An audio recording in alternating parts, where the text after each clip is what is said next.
Hey y'all, welcome back to Dixon Hill Forge. Got some new leaf springs in today. Well, I've had them for a couple days now, but you know what I mean.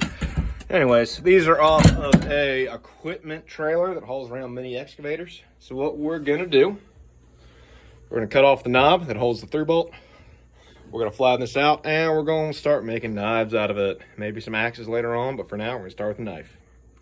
Another new thing that we have in here today is the Conca Forged 50. This is a double horn anvil. Picked it up from Blacksmith Supply out in Chester, Virginia. We're gonna try it out. She's got a nice ring to her. Again, not denting her or anything, just keep showing you all the ring. I'm gonna end up round the edges off, dressing this thing up, but it's gonna work for now.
Alright y'all, this is how the first knife has turned out so far.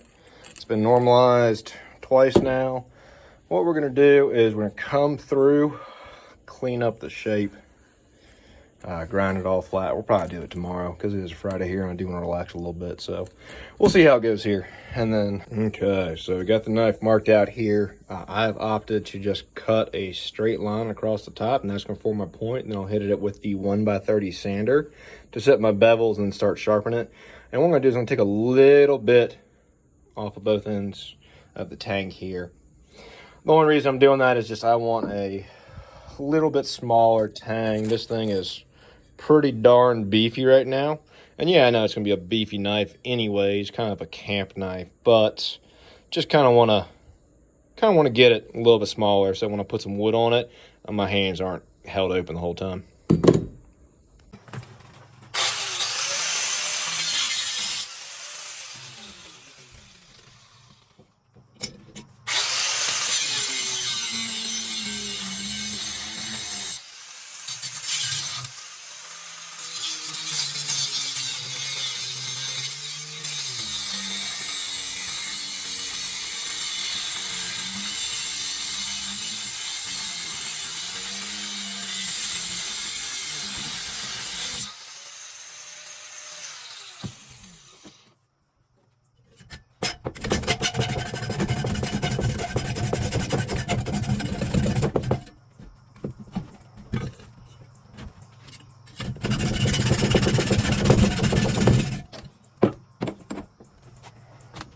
Okay, so we got her ground down. I ended up taking the nib off here, and I still got my little sharpening bit here, a little indent telling me where to start and start sharpening.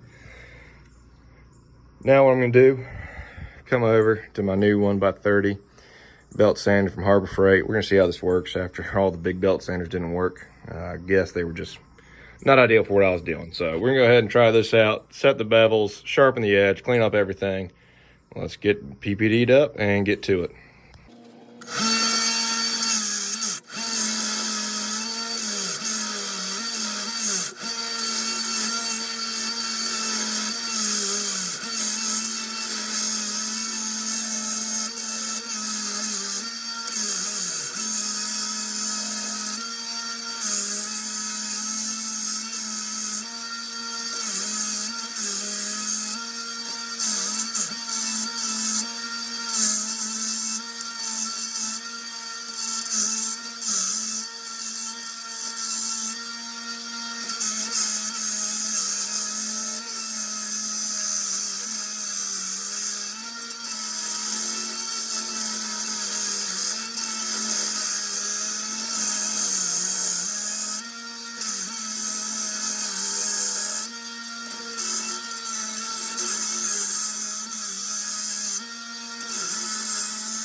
So I made a little knife jig here. As you can see, it's little.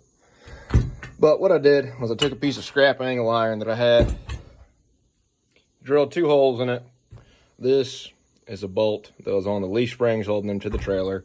I just drilled through it and put these nuts on it so I can put my blade to this and get a consistent angle.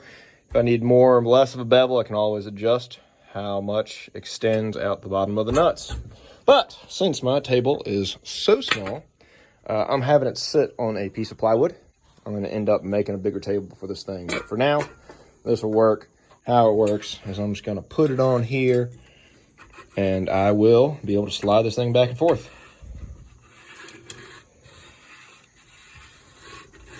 And that's going to help give me a good, consistent bevel.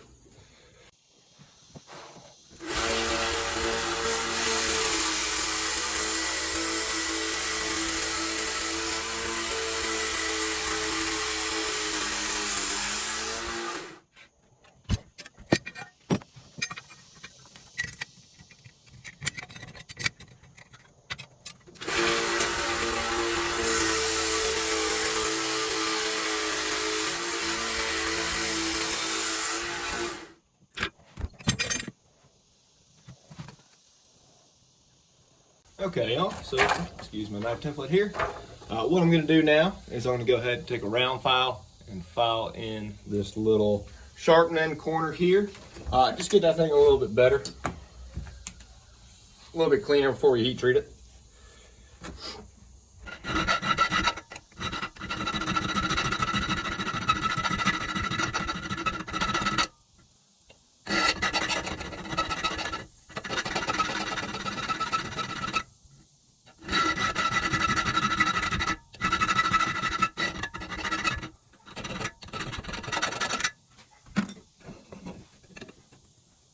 Then I'm also going to take my file and clean up right here, in case it shows.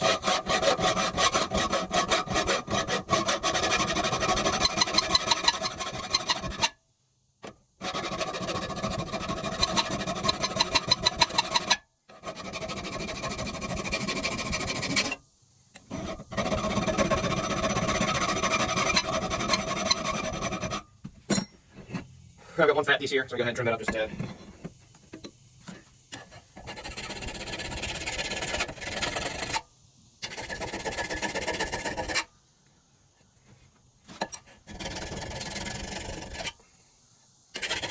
Alright, better. Okay, y'all, so here's what we got so far. Got a nice blade here. Got our bevel set. What we need to do now is go back to the forge and heat treat it. So what I'm gonna do is I'm gonna grab my axe that I'm making. Gonna go ahead, take this, we're gonna start heat treating it. How we're gonna do that, we're gonna heat this thing up and we're gonna quench it in oil. So let me go change clothes real quick and we'll get to it. All right, y'all, we're about to quench. So I'm gonna grab the blade out of the furnace here. Big thing is make sure you're wearing gloves for this because it can catch on fire a little bit.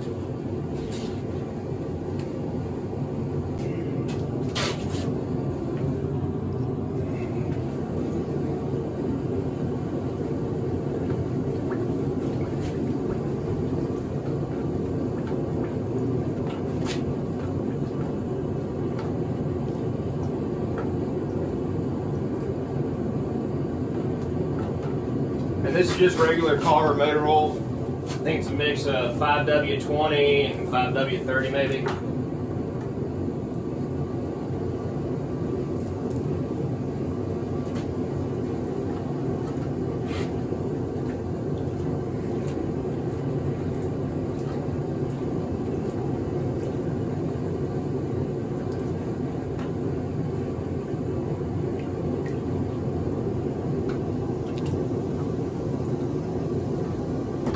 Drop it on in there to finish cooling.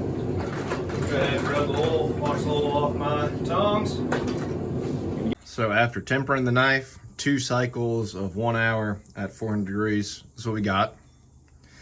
We're gonna go ahead and sand it down, get it all cleaned up here, get, you know, a nice surface over here before I epoxy and put on the handle.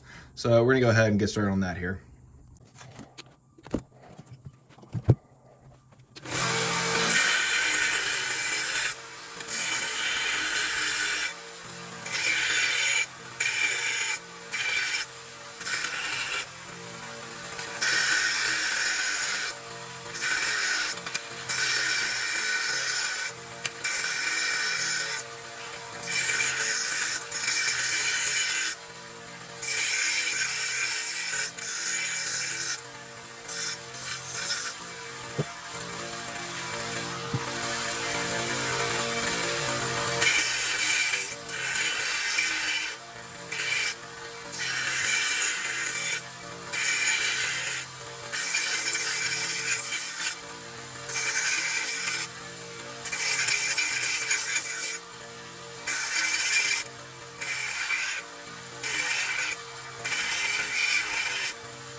Howdy y'all, forgot to do some filming for you. So what I've done was I put on some walnut knife scales here, pinned it with 1/8" brass round stock, went ahead and sharpened the blade.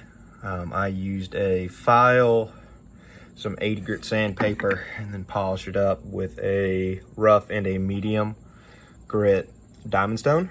So we're gonna do a little bit of testing. I'm not gonna be able to show y'all too much here, I don't think, because I don't have my tripod up here, but we'll do some testing here.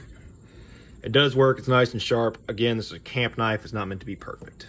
Yeah, so not gonna be able to show you too much because it's just gonna bounce all around. If I did this just a few seconds ago with a few hacks, I'll show you on some cardboard here what we can do. So this thing is sharp. It's not the sharpest thing in the world, but it is a camp knife. Its power really comes from its weight.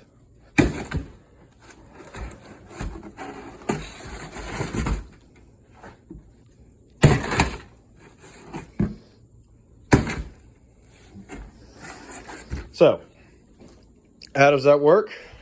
Pretty good, right? Not too bad at all.